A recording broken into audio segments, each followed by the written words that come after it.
Welcome into the Green Teamers podcast, episode 3. Home for your 6-1, second place in the Eastern Conference to the Cleveland Cavaliers, ? But Yes. still the reigning and defending NBA world champions, the Boston Celtics. And I can say that because we are the flagship station for the Celtics. My name is James Stewart. His name is James Scaramozzino. 3 for 3? 3 for 3. Yeah. You don't know how excited I get because I always pause because I'm like, okay, I know the name. I can say the name. I don't want to call him just Scaz all the way through this. I actually want to use his actual like government issued name as far as we know. I mean, Yeah, I was gonna say I think you're the only one that I don't think anybody else at the hub ever calls me the full government name. Some people don't think that James Stewart or Jimmy Stewart is my full government name, but it might be, or it might not be. I love being an enigma. It's so much fun. We have a lot to talk about today, Scaz. We have the Jaylen Brown injury. We have Grant Williams being a PUD. We have Joe Mazzulla wanting fighting and power playing in the NBA. We have the East is so upside down, it seems, with Philly, Milwaukee. I have some thoughts on the Pacers, as do you, and the Jason Tatum MVP update. That is going to be the thing because somebody put some cake on Jason Tatum winning the MVP. So we want to follow along that for selfish reasons. I'm all in for Jay Stew's cake. Jay Stew's cake bets. I'm all in for that. If Jay Stew's and you mentioned Jason Tatum MVP, might have to do a little Peyton Pritchard 6th Man of the Year talk as well because he's been off to a torrid start this season. It's funny that you say that because when Jaylen Brown was out, and we'll talk about the Jaylen Brown injury here in a second. When he was out, I'm like, oh, you just put Peyton Pritchard in the backcourt and you go 3 guards, right? And it seems to be the plan as of right now. Sam Hauser a little banged up as well, so yeah, give Pritchard all the run right now. I mean, I was a guy who, in the past didn't love the Peyton Pritchard run early in games, defensively, but he's been tremendous. I can't really knock anything Peyton Pritchard right now. He's been absolutely fantastic to start the season.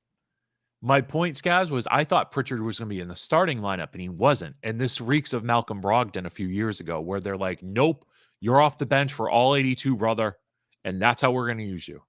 Yeah, that's something I hadn't even thought of yet, but that's a great point. Almost like it doesn't matter who starts. This guy is our spark off the bench no matter what. And it worked with Brogdon. I know things didn't end exactly great with Malcolm Brogdon, but he was 6th Man of the Year as a member of the Celtics. So they do have a blueprint there. I wonder who the gambler is in that office. I don't know. I probably shouldn't say who I think it might be because that might get somebody in trouble. But somebody put money on Peyton Pritchard winning 6th Man of the win. And if they didn't, they did it the fall guy. Who was Ohtani's trainer who took the fall for Ohtani? Ipe, I believe. Ipe. Yeah, like Ohtani was making those bets. We know it. They just knew the Dodgers were going to win the World Series, and you can't suspend Ohtani. Like I hope Ipe had some futures then because cashing out now. I wish this was a baseball podcast just for this one question because it's like, is Barry Bonds the greatest left hitter in the history of the game? And the answer is yes, but he won't. Agreed. Thank you. Billy Lanny. I love Billy Lanny. He would agree with that. And him and Manny Ramirez and his father would have gotten him his tickets. That's for a long time. Sports Hub. He was a hard worker. I love Billy. Back to the Celtics. Jaylen Brown told the Boston Globe that he's going to have a second MRI as an injury that has affected him since training camp, which I did not know, is a hip flexor. He missed the game the other night against Charlotte. Something to monitor and something to worry. When I hear hip, I'm like, does he need a new one? Hopefully not. But it's something that we talked about in episode 1 about like injuries could be an issue. And how bad is the hip? What do you need to do with the hip? Is this what's the depth of this? And the Celtics can survive the regular season without Jaylen Brown for an extended period of time, but they can't survive the playoffs without Jaylen Brown. So the Murder Hornet jumped into the starting lineup, which caused Joe Mazzulla to request a stat post-game box outs so somebody else can get the rebound because he thinks Luke Cornett would be among the lead leaders in this one. Now there's some advanced analytics there. Right? Like, I'm here for it. Like, okay, we want to create stats. I'm all for it. So my guess is, Scaz, is that Jaylen plays some light minutes against the Hawks because it's in Atlanta. I believe he's been ruled out He already. has been ruled out. I believe he has been ruled out, like very not too long ago, earlier today. I believe he was ruled out. Feel free to Okay. double check that, but I Oh, I'm believe going to Jaylen Celtics Brown was Twitter ruled right out. now. Yep, he's Seems he out was. against Atlanta. Got it. Yeah. Okay, so So I'll just go F myself. So I was gonna breaking say, news. like, light breaking for me, the tweet was put out 3 hours ago. So that's on me. So Jaylen Brown's out against the Hawks. I would hope that he's ready to go full for the Warriors at the Garden on Wednesday. My thought was light minutes against the Hawks in Atlanta because he's from Atlanta. Like, that just kind of made sense. You do something just so you can play in front of friends and family or whatever. But nope, he's out. So yeah. So is this cause for concern that he's out? So my initial thoughts on the Jaylen Brown thing, and I'm glad you brought up the first episode. These guys have played more minutes than anyone else in the NBA the last couple of years, just because of their runs, how good the team's been. And this, not to go back to the Olympic thing, but does this make you feel almost a little bit better that Jaylen Brown wasn't at the Olympics? If we're 7 games into the season, and he's already dealing with a hip flexor strain, and For then health and motivation, yes. Yeah, exactly. But to Jalen, like actually playing, his shot is, I think he's 1 for 21 his last 21 3-point attempts. So his shot has been off. Could that be related to the hip? I think that's another thing where you're almost hoping it is, because that's how bad it's been. So maybe some rest, some time off. That's all it is. But yeah, anytime you're one of your two best players, one of your superstars is out, especially this early in the season, that's definitely cause for concern. Yeah, there's a lot of X's around his shot clock, his shot chart. Um, yeah. If you go to Basketball Reference, you can see which game, which shot he missed, all that fun stuff. And there's a lot of them. And this actually is a little detail that I want to talk about when we get to the Pacers that's in my notes about how the Pacers kind of took away some things from them. But um hopefully he's in the lineup now against the Warriors. But I still think it'll be interesting to watch like how Missoula subs it if it just goes Luke Cornett, you're the guy, or whether it's Hauser gets the start, or but like we said, like Peyton Pritchard seems locked into you're off the bench for 82, and that's fine. Like It's working. that's fine. It's absolutely working. Um, so just something to watch out, and something else to watch out. Like Grant Williams is an idiot, right? Like I mean that with the deepest, coldest part of my heart. Like, why are we cross-checking Jason Tatum on Friday? Like, what inspires you to do that? And then you're messing with Derek White on Saturday, and your pushback is like, well, T White was messing with him. No, that's not how I saw it. This is the Green Teamers podcast, guys. Yeah, there Like, you go. but Grant Williams got booed in his own building the second Yeah, night, right? Or was that manipulated? I believe he was booed, and Celtics fans travel well, so I was happy to see that. I happened to catch a little bit of the game on the radio, and our very own Cedric Maxwell was hoping that someone was going to retaliate against Grant Williams. He was disappointed that it had not happened when I was in the car driving around.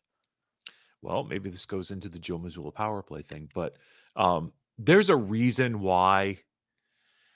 It's funny in real time. There's reporting, and then there's like gossipy stuff about like Brogdon being a locker room lawyer, Marcus Smart just going missing for days during the playoffs, um, and then Grant Williams just not being liked with his teammates. And there's a great video that showed up in my algorithm when Grant Williams was going to dap up the team, and he goes to dap up Deuce Tatum, Jason Tatum's kid. And Deuce kind of like looks at him and walks away. And so then Jason walks away. Here's a spoiler alert. Kids know. They know. Kids and dogs, they always know. They always know. And, so goodbye, Grant Williams. There's a reason why Dallas got rid of him and went on a run, right? Like they Yeah, moved and on from him at the deadline, and then they went on their run to the finals. And I'm glad you mentioned Dallas, because I had forgot about this, but I think Mass Live Sushi Toreda tweeted it out during the Hornets game. that when they played in Dallas last year, Grant Williams, it wasn't the same exact thing he did to Tatum, but he took a run at Jaylen Brown in that game too. And Jaylen was pissed. I mean, we saw him, and I thought that was, you never want to take positives out of somebody getting cheap shotted, but one of the positives was Jaylen Brown was right in Grant's face, had Tatum's back right away. I mean, the whole team, Tatum jumped right up himself, but yeah, something, the Grant Williams thing, just a moron, an absolute tool. Like it's not a basketball play. I saw people being like, oh, it's soft if you're that upset It's about it. not. No. Being soft is cheap shotting someone from behind. To me, that is soft. If it was a hard foul under the paint, fine, 100% fine with that. But Grant Williams, just an absolute boneheaded play. Like, they're supposed to be friends, and even if they're not friends, like even Draymond, when Draymond Green is tweeting about how dumb you are, that you've really screwed up. When Draymond Green is going on a tweet spree last night, calling Grant Williams a dummy, a phony, basically saying that he's upset about the Celtics winning a ring without him. So yeah, Grant Williams, a lot of bad PR for Grant Williams this weekend. Well, here's a thought. Don't be a jackass. And then maybe you can win a ring with that team.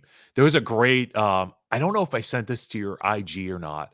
There was a great, fake Jason Tatum press conference where he just cusses out Grant Williams for this, that, and the other thing. It is language I can't use, but if I find it, I'll send it to you. But it's tremendous. I wish I could play it here, but it's like what we're all thinking. Like Jason Tatum, AI generated, is like he's a bleeping this and he's a bleeping that, and he's bitter that he wasn't on the ring team. Well, don't be a bleep, bleep, bleep, bleep, and so on, so on, so on. It's out there in the world. It's in the ether. That Um, that AI but that AI is getting scary. I'll tell you that.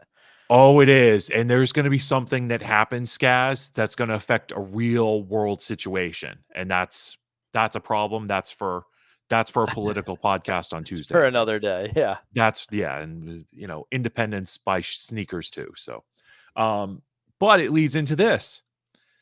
Should the Celtics have been granted a power play for Grant Williams charging?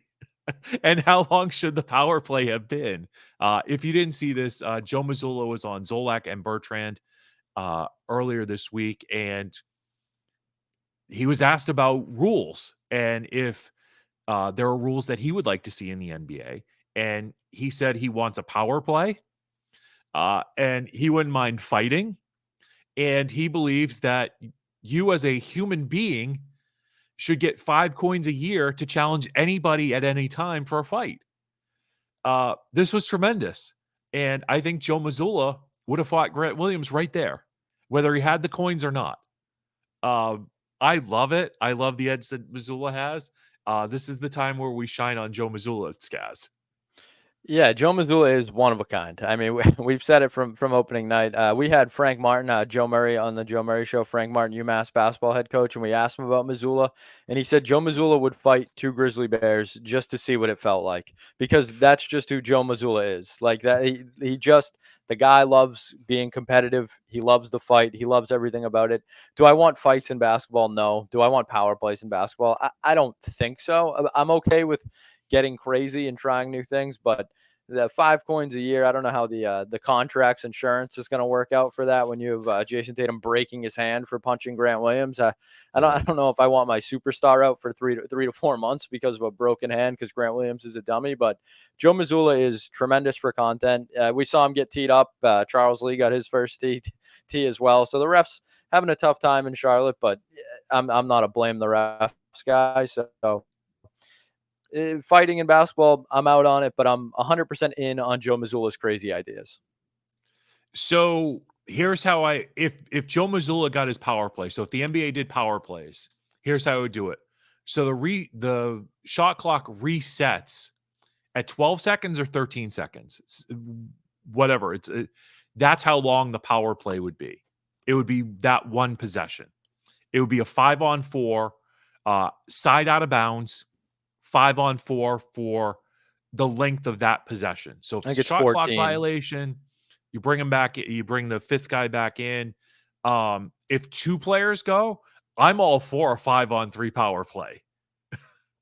Like I'm all for it. I think that could be something fun that Brendan Glasheen and the Maine Celtics could try out one of these days. I'd be in for it in the G League and see what happens. Why not? So if you had 5 coins a year, who would you fight? Uh, I'm assuming I'm an NBA player, maybe someone, but No, this is 5'8" just a me, person. This is just a I'm not person fighting stat. anybody. You're not fighting anybody. Okay. I would fight Aaron Boone. I would fight Pat Riley, and Oh, I would fight Eli if Manning. okay, if we're doing that, oh, that's a good one. Oh man, maybe Rogers. Rogers has Oh, always really Aaron irked Rodgers is a me. good one. That's someone I mean, I know Draymond's a tool, but like I don't hate Draymond like that. Like he's entertaining. Like he's kind of an idiot, but the Draymond LeBron stuff I find fascinating as well. They'll end up together one day on some team. Oh, yeah, I think so too. And Draymond, by the way, on his podcast said that he's against the Joe Mazzulla fighting at any time thing. Which is somewhat surprising, seeing that he punched Jordan Poole directly in the face, basically unprompted. So that comes as somewhat of a shock to me that Draymond would be against that. And by the way, I would want prime years of Aaron Boone and Pat Riley and Eli Manning. I would want like same age, like, or even like my peak, which probably still hasn't happened yet, versus their peak years, which they've already probably had. Because I don't want to be fighting like 80-year-old Pat Riley. Although I'd probably give him an advantage anyway. But he probably fights dirty Laker. I think Chris Paul would probably be up there for me. Not a Chris Paul Oh, guy. Chris Paul. Just a true loser. One of the biggest losers. Not overrated. Guy can't play defense. Hasn't won a thing. Not a Chris Paul guy. Fair enough. Good video game player though. Almost a Celtic. Do you know that story, Skaz? Almost. Yes. I'm very happy that didn't happen because teams that Chris Paul are on do not win in the playoffs. Do you know how Jackie McMullen broke that story? That I do not know. So she found out because the Celtics bought a full page ad in the Boston Globe announcing the Chris Paul trade. So they were pretty She's sure on it the was record done. with this, so I'm not like telling a tale out of school, I don't think. But that's one of those where I'm happy it didn't happen. That's no thank you. I'm good on I Chris think the Paul. deal was Paul Pierce for Chris Paul, essentially. The Oh, pick that would have been Chris Paul. woof. That and the Durant trade. Glad Jaylen Brown for Durant or Bradley Beal or one of those awful trades that were hypothesized over the years. Very happy to still have Jaylen Brown and Jason Tatum on the Celtics. I think I wanted them both traded at different times. I think I did. I definitely know that I wanted Tatum for Anthony Davis. And He's had a great start to the year, but here's never one. healthy. Jaylen Brown for Luka Doncic. Yeah, so that's one that I know you've been hot on that one. And I get it. Luka's an otherworldly player, but I think the fit with Tatum and Brown, I just think Luka and Tatum, I don't think it works. I don't think it works nearly as good. The defense, like what Jaylen does defensively in the playoffs is something Luka can't do on his best day. It's just not who he is. And Luka's so ball dominant. And Tatum and Brown are too at times, but they've learned how to play off each other. I still don't think Luka knows how to play off anybody. It's Luka ball in Dallas, and I prefer Missoula ball. So I'm gonna side with Jaylen Brown and Jason Tatum. Here's something that hang on, cough button. I'm fighting back from pneumonia, so that's why my voice sounds worse than it usually does, and how I'm even more fumbly than usual. I had a bad live read day on Thursday, but that's a side topic. Twitter let me know about that. Yes, I am very sensitive to your tweets. It's a problem I have. A total stranger gets in my head. So one of the details that I think we talked about Brogdon, we talked about Marcus Smart, we talked about Grant Williams. And one of the reasons why they didn't fit was because their love of basketball might have been questioned, right? So on my algorithm, at some point, I saw somebody talking about, might have been like Baron Davis or Draymond Green, or it was a former NBA player on their podcast, about how 85% of NBA players don't like basketball. They're just in it for the money. And they showed in this particular video, they showed Karl Anthony Towns and James Harden and all these players who don't love basketball. And this is the point as to why I think the Celtics are successful. Tatum loves basketball. Jaylen Brown loves basketball. Al Horford loves basketball. Holiday loves basketball. Derek White loves basketball. They love basketball. And that's why they buy in and they want to work hard and they want to get better. They're not just like mailing it in for the check. And you know who might love basketball the most on that team is Peyton Pritchard. He's a guy that everyone from Missoula, Stevens, just top down, every player on the roster, he's the gym rat. He's the guy that wants to play one-on-one. He's challenging Tatum and Brown nonstop, saying he can, play with anybody in the league. And that's what you need. He's not the most skilled player in the league, obviously not the biggest player in the league, but he just loves basketball. And to have a guy like that coming off the bench, he's showing his value on a nightly basis. So all of that leads to the disaster that might be the Eastern Conference. The 76ers and the Bucks are a mess. Now, I can go on a rant about Doc Rivers and what a terrible coach he is. I will save you from that. I think we did that last week. I've done that a few times. It's one of my go-to rants. It's one of my favorite things. I want to talk about the Bucks because I want to propose fake Giannis trades. But let's start with the Sixers, right? So the Sixers are a mess, and it's mostly because Joel Embiid has played 0 games this year, right? He's practiced, but he's played 0 games, right? I think he's shown more physicality in the locker room when he took a swing at a columnist or didn't take a swing or did take a swing. He got upset because a columnist was very critical of his play, and he wrote the following line in an article in The Athletic. Joel Embiid constantly points to the birth of his son Arthur as a major inflection point in his basketball career. He often says that he wants to be great to leave a legacy for the boy named after his little brother, who tragically died in an automobile accident when Embiid was in the first year as a 76er. So supposedly that's the line that got Embiid to confront this reporter and shoved him. That's the reporting, as it was a shove, no punch. In context, Embiid has a right to be upset about it. I mean, maybe Embiid should use one of his 5 coins on this guy and let him know that the fight's coming. But if Embiid cared as much about basketball as he did about the columnist being too personal, and that's like the line. That's probably the line of personal. Like, maybe the Sixers would have won by now. Maybe. Yeah, I'm 100% team Embiid in this one. I would have been perfectly fine if he socked the guy. You're writing about basketball. Get off your high horse. First of all, beat writers in general, just take a step down. It's basketball. I know you're upset that Joel Embiid makes, significantly more money than you could ever dream of, and he's playing on probably your favorite team, and they're underperforming. So somehow that upsets you, but he's a human being. You don't need to ever bring up a dead brother and a baby when you're talking about a basketball player, unless he was directly missing games because of those reasons, which he's not. He's a 7-footer that gets injured because of his size, because of the minutes he plays. He's a bigger guy. And I don't mean, obviously it goes without saying, but I mean, he's a bigger guy even for his size. He carries a lot of, physical weight when he's out there. A lot of these, look at Wemby, even I bet you Embiid weighs more than Jokic and these other guys. And I'm not calling him fat. It's just it's how he's built. He's built like he's a moose. And imagine what that does to his ankles, his knees. This guy's gone out there. And I get it. I hate Philly, but I'm 100% team Embiid in this one. I just think for a beat reporter to do that is you have to work that hard for a story like that. You can't just say that he's banged up and he's not playing or question Paul George. What about Paul George? Paul George hasn't played a second either. He's making his debut tomorrow night. So 100% team Embiid. Get off your high horse. Don't be a D-bag. Like it's really that simple for me.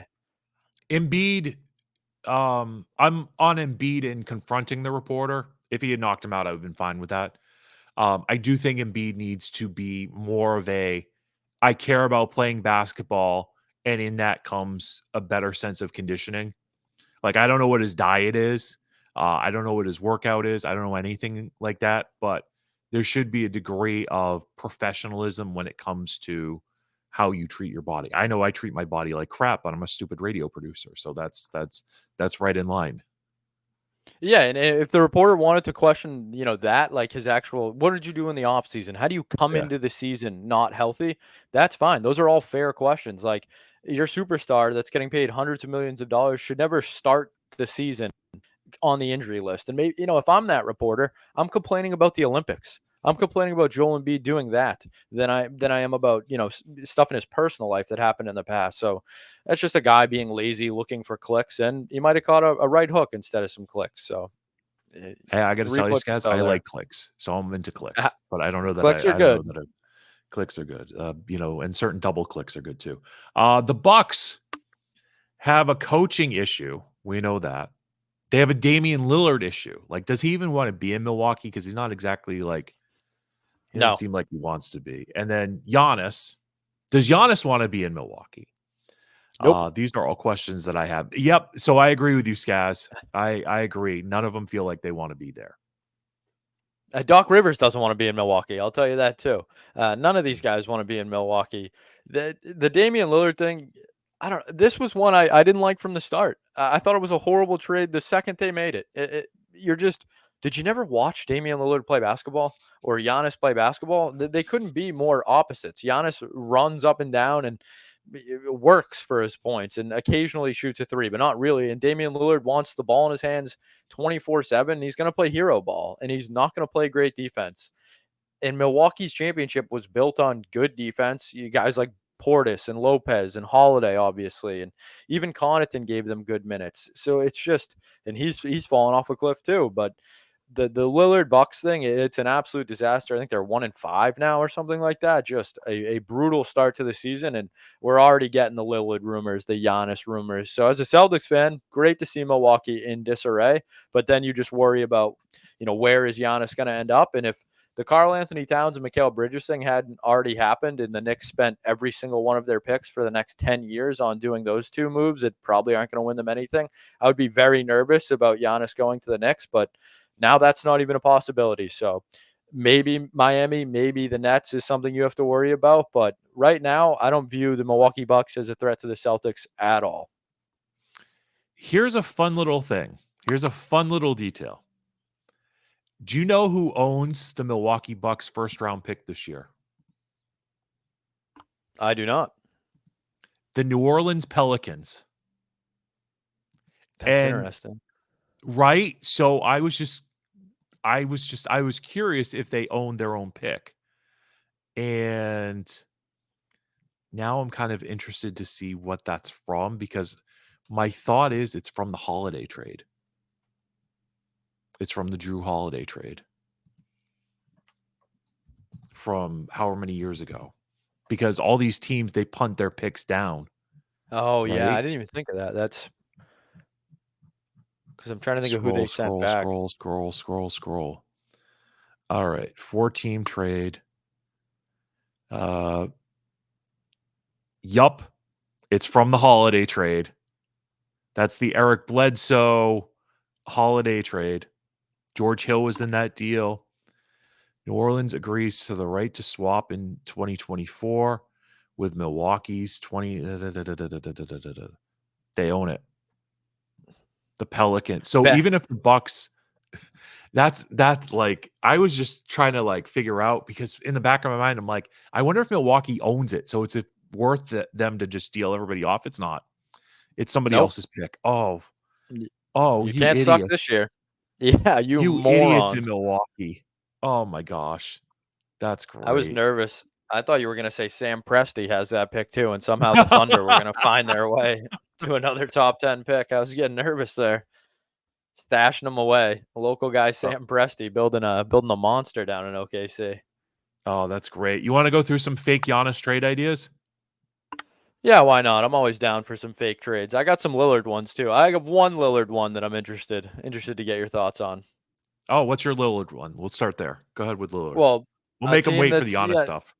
they've played a little better recently, but another guy that's getting banged up, just sitting with the Joker down there. Just do Murray for Dame straight up and see what happens if you if you're those teams. I think it's a bad trade for both teams, but the money, they're both banged up guys that play guard.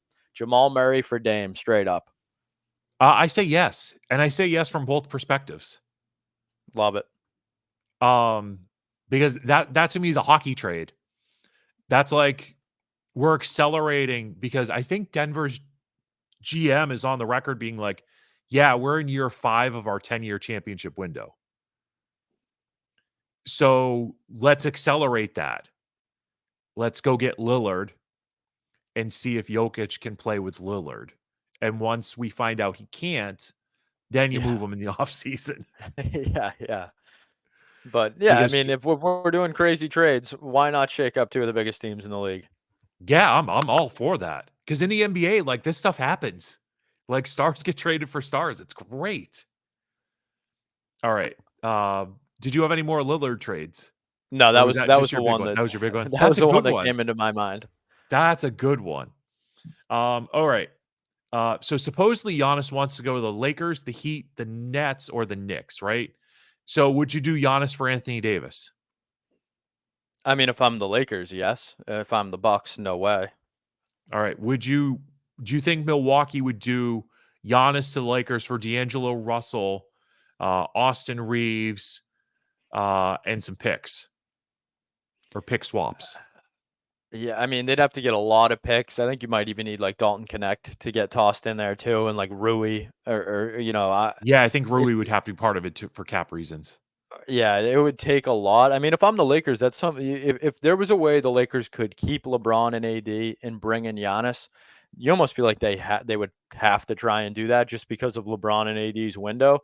For Milwaukee, if you're trading a guy like Giannis, it has to be all about picks and flexibility, getting money off the books and getting picks. But for Milwaukee, I don't even know if getting money off the books really helps you because you're not signing anybody. You're going to have to draft someone and pay them like you did Giannis. Getting a free agent to Milwaukee is, we think it's tough getting free agents to Boston, or, we had in the past until you get some superstars, but getting a free agent to Milwaukee is a lot tougher than it is to Boston. So the return for Giannis has to be a ton of picks. Giannis to the Heat for Bam and Duncan Robinson I mean, and picks.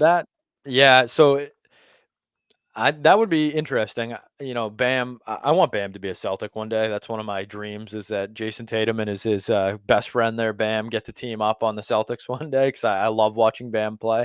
But I think something like that is probably more realistic than the Lakers thing, just because we know Pat Riley's not afraid to do something crazy. I just wonder if Milwaukee would be willing to trade him in conference. So the other one is Giannis for Jimmy Butler. If I'm Miami, I do that in a heartbeat because Giannis has actually won something, can win something, is a winner, and Jimmy Butler doesn't try in the regular season, so his team gets stuck with the 8 seed and then they lose in the playoffs. But people like that he tries really hard in the playoffs, so for some reason he gets credit for that. But yeah, if I'm Miami, I do that trade 100%. If I'm Milwaukee, you're stuck with a aging guy who doesn't care about the regular season and has never won anything in the playoffs.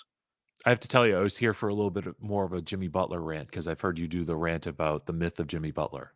But It is. It is a myth. there it is. Go ahead. It's just I don't get the Jimmy Butler thing, the infatuation with Jimmy Butler. He has criminally underperformed in the regular season for years. If he is this guy that NBA Twitter and NBA media wants you to believe that he is, his team wouldn't consistently being playing in the play-in game or the 7 seed or 8 seed with Eric Spoelstra as their head coach, a guy who loves basketball. So we're going to do the Jimmy Butler loves basketball thing. Yeah, he loves basketball for about 2 to 3 months a year, maybe when all the cameras and all the eyeballs are on him. But let's see if Jimmy Butler loves basketball, in January, in February, when his team's fighting for a playoff spot. So yes, the Jimmy Butler myth is one that it sets me off a little bit because Jason Tatum has accomplished more in, I don't know, 8 years than Jimmy Butler has in 15. So yes, Jimmy Butler, one of the most overrated guys going, and he's a very good player, but don't act like he's great because his team is always an 8 seed, always fighting for their lives, and he tries for maybe 3 months a season. So to me, that means you're not great. Jason I Tatum was and here for Jaylen that. Brown are great because they play every single night. That was worth it. That was definitely worth it. Every We'd night. all do I think that's a superstar. Jason. You broke up there for a second, Scaz. That's why I Go jumped ahead. in. I was like, I'm "Oh, done. I'm I'm here done with for Jimmy it." Butler. Okay, excellent, excellent. That was worth it. We would all do the Giannis to the Nets for Ben Simmons expiring contract, and their boatload of draft picks. Giannis to the Knicks for Karl Anthony Towns. Oh Uh, man, this may sound crazy, but I I th- I think I think Karl Anthony Towns is a better fit with Brunson in them, and I don't know if I would have felt that way before because you just think getting Giannis in New York, you like have to do it, but I don't know. Brunson needs another shooter. Giannis doesn't space the floor for Brunson. He kind of clogs things up. Brunson is a guy that likes to slash and get out by the line. I think Cat's a lot better fit there, and I'm not really a big Cat guy. Obviously, I think Giannis is a better player, but in terms of fit, uh, I think that Cat is a better fit with the Knicks than Giannis would be. and then the last one, which has different circumstances behind it, was Giannis to New Orleans for Zion Oh, Williamson. am I breaking up here? Oh no, you're breaking up, Jay Stu. What's going on? Oh, it's a me problem. It usually is. I'm losing Jay Stu. Oh no. You got me, Jay Stu? Yeah, It I it, have you. uh I'm Yeah. still here. Mine seems good. Oh, That you tremendous. were circling for me for a little bit there. Oh no, that's So I not don't know. good. Yeah, mine seems okay for once. But yeah, you Okay. were giving me the circle there for a little bit. Oh, But that's it not seems good. okay That's now. not good at So I all. might have to just clean up the middle there. All right, that's fine. We can handle that. And then this trade has different meaning. That's the sign for the wrap up cue. When one of us is getting the circle, it's like, all right, y'all have talked for too long, so shut up now. Um, the last one that I'll mention, then we'll talk about the Pacers loss and the Jason Tatum uh, MVP update numbers. New Orleans, Giannis for Zion Williamson, which has a whole different meaning now that I know that New Orleans owns Milwaukee's pick. I actually kind of want to text that to Felger now. Be like, do you know who owns your first round pick this year? Oh, which ruined his Sunday night. I don't even know how his Packers did. So I think they got smoked as well. Would you do But yeah, Giannis for Zion. I don't Zion? know. Nah, the Zion thing, are people still clamoring for Zion? Don't we kind of know what he is at this point? He's a fun player when he's out there, but he's not a winning player and he's never out there. Yeah, I don't think I would do it. I don't think I really. I think my favorite trade is the Jamal Murray for Dame Lillard one that you suggested. I think that was my favorite one of the group of trades. I would shake Big things up. trades. Yes, it would. The Pacers beat the Celtics. Few thoughts on this. Derek White at the end of that game was amazing. The Celtics 14-2 run to send the game to overtime. That Tatum game tying shot was just ice cold. Um, I had two thoughts on this. One was I was wondering if Missoula was going to foul with 24 seconds left to send a pacer to the line for two shots when Indiana was up one, so that they would have a full 24 seconds to fiddle around and try to get a 3-point shot off. They didn't do that. Halliburton, I think, hit the shot that put him up by 3. Then Tatum comes down, 13 seconds to go, just like it was Tatum's shot to take, and he made it, and he knew he made it. So that would be point number 1 on that. Skaz, what was your thought before I get to my second thought on the Pacers and how they defended the Celtics? Yeah, my big takeaway from the Pacers game was the Pacers are a very, very bad matchup for Al Horford. That was not a good Al Horford game. He really struggles. I think it's the pace, it's the way the Pacers want to play.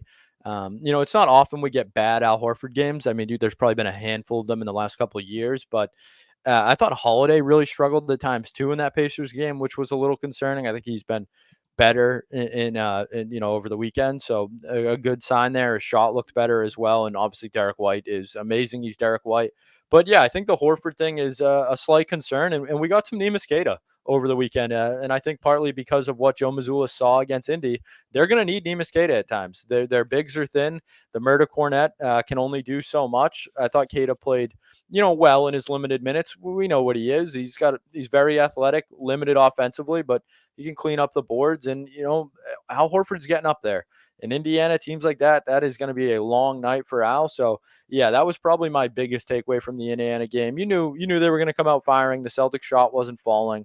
No problems with the loss. It was an ugly game. Al Horford not playing well, definitely a big thing. Saw him get the night off on Friday. So, yeah, I'm interested to see what your takeaways from the Pacers game were.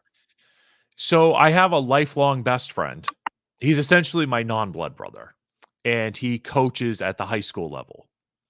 And we talk basketball all the time, and he knows way more about the the X's and O's and stuff like that because he's been coaching the youth of America for a lot of years now. And he teaches these kids force left defense. And it's essentially a defense that tries to force the shooter to their bad side. Jaylen Brown's points per possession going left is less than his points per possession going right, something like that. So the shot clock showed, or the shot chart showed, that the Pacers forced the Celtics left 32 times for the 3-point line. So the Celtics were 9 for 32 from the left side of the 3-point arc. They were 9 for 25 from the right side of the 3-point arc. So I'd have to take another step and go a little bit further in looking at, is this a history that has happened? There are more details, and I meant to go to the all 12 tape or the all 10 tape and find out how many Pacers closed off shooters and forced the Celtics into pick and rolls to their weak side hand. And I just didn't get a chance to because pneumonia sucks. But it's something that I kind of want to look at because that feels like a Rick Carlisle type detail that is so small that you wouldn't pick up on it unless you're a coach or an ex-coach or something like that. So it's something that I want to look at, but just based on the shot clock, shot chart, it feels like the Pacers forced the Celtics to their weak side. And the example of this, how it could be a little bit confusing, is Redick and LeBron, when they were doing their job interview on their podcast, LeBron was telling a story about how the Lakers last year had a play and they could run it perfectly on the right side of the court, but it was all effed up on the left side of the court because they never practiced it on the left side of the court. They only practiced it on the right side of the court. So players are getting confused where their spots are on the right side of the court instead of the left side of the court. And so it's like a small little detail like that. So what you're telling me is that Rick Carlisle, the head coach of the Pacers, studied, did some film, found maybe a potential weakness with the Celtics, and used that and exploited it. Now I'm wondering, the Celtics game on Monday night against Doc Rivers and the Bucks, that one, Doc Rivers didn't seem to be doing anything defensively to stop the Celtics, did he? Nope. Just coaches do kind of matter. They do. I know people like to say NBA coaches don't matter. For the most part, I'd agree. But when you have a bad one like Doc Rivers, it matters. Oh, I know. I'm just trying to set Jay Stu off with Doc I Rivers. know that Doc Rivers spent more time in Orlando than he did in Boston during his run here. I know that Doc Rivers had Tom Thibodeau, who was a great X's and O coach, basically run a bunch of practices. And how I know this is because I was producing and engineering Celtic games around that time. And so I would be in the Garden when nobody else was except teams. And I would hear Thibodeau or Lawrence Frank run practices at the Garden. So that's how I know that Doc Rivers was more of a CEO, quote unquote, a figurehead head coach than he was anyway. And that's part of the reason why I was chanting fire Doc when they were on an 18-game losing streak, because I knew that while Doc Rivers was friends with most of the media, how he was always accessible for a good quote. He's a great auditor. Like, he's a great talker. But Popovich, he ain't. And he thinks he is. He's won one title. He should have won at least 2 with the Celtics. And there's another great story about Doc, about how It was almost Tracy McGrady, Grant Hill, and Tim Duncan in Orlando. And Doc Rivers would not allow family to travel, which is so ironic, right? And that was one of the things that Greg Popovich was like, yeah, your family can travel. Like, that's fine. Not a problem. And Tim Duncan went back to San Antonio. But Tim Duncan supposedly was almost a member of the Orlando Magic, according to social media and somebody's podcast. I don't remember what. I've seen it on a couple different algorithms.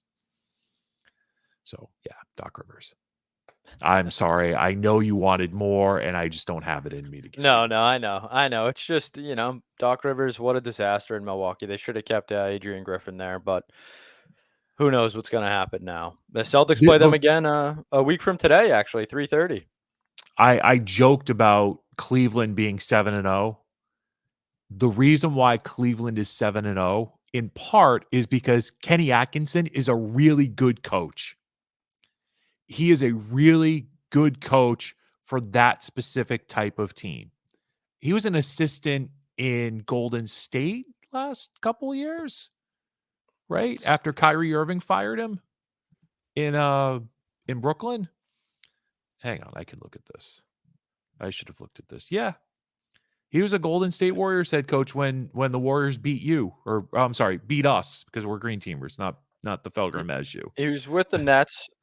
The Nets from 16 to 20 as the head coach, and then I know he had a couple assistant stints after that. Clippers, Warriors. He was an assistant coach the year that the Warriors beat the Celtics. Nice.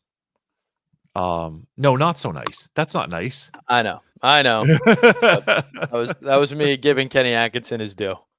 But the point is that Kenny Atkinson's a really good coach. I remember in real time when Kyrie Irving fired him from the Nets, being like talking to Nets people, and they're like, this is a massive mistake. Like, Atkinson is good for a young team. He preaches all the right things. So, like, I know he's a good coach. So yeah, that's part of the reason why Cleveland is 7-0, because they have a coach who has a clue. And they beat Milwaukee the other night. And I don't know if you watched any of that game, but Donovan Mitchell hit the game winner in that game. And we're taking shots. Why not? That's what we seem to like to do on this podcast. Of course. I've been told for a while that Giannis is the best defender on the planet, can cover 1 through 5 like anybody. You know where he was when Donovan Mitchell was hitting that game-winning shot? Oh, where was he, Skaz? Giannis was standing in the corner covering Georges Niang.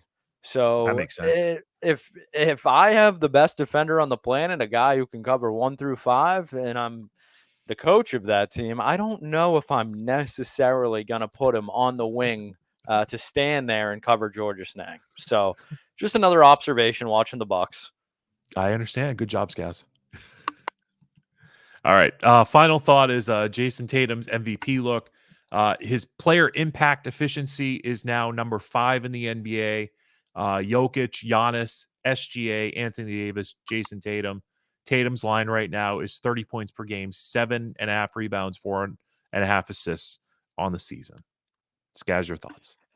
Yeah, just to add to that too, Jason Tatum now this season has career highs in points, field goal percentage, 3-pointers made, free throw attempts a game, free throw makes per game, steals, and his highest true shooting percentage yet of his NBA career. So Jason Tatum is setting new standards for his already, all NBA play that he's had for the last 3 years. He just continues to get better. And, one of the things I know I've harped on it already, but what makes Jason Tatum a superstar to me is that he's out there every single night. Back-to-backs in Charlotte. We get, Atlanta, Golden State. I think then they play Brooklyn and Milwaukee. Like, he's going to be out there every single night. He said it. He's made a point of it. I know, these kids come to see me.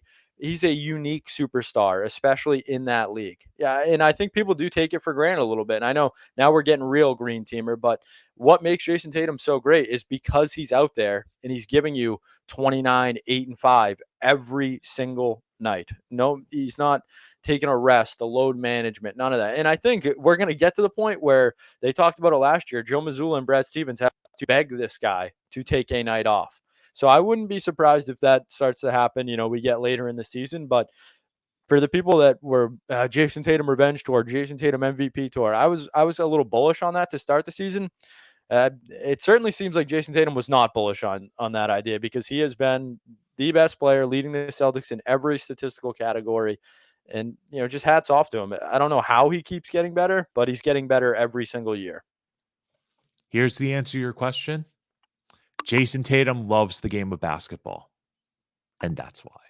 Boom. And that's where we started this podcast, and that's where we will end this podcast. Jason Tatum loves basketball. We love Jason. We love basketball as well. This is Green Teamers episode number 3. Next week, we'll have a Warriors recap. Hopefully Jaylen Brown will be healthier. And we'll see if Draymond Green does something stupid and we can rip him. And you know what we have to do, Skaz, is we have to get some why your coach sucks segment. Oh, why your coach is dumb. Why your coach is stupid. I love that. I'm in for that. I'll be watching the Bucks. I'll be watching the Bucks intently this week if we're gonna do that segment. Why Steve Kerr did something stupid against the Celtics again, and why Steve Kerr hates the Celtics. So that's 52 minutes. Wow, that's a long time, but that's good. I think it's quality. Hopefully people do as well. So Skaz and I will talk to you next week. Everybody, happy green teaming.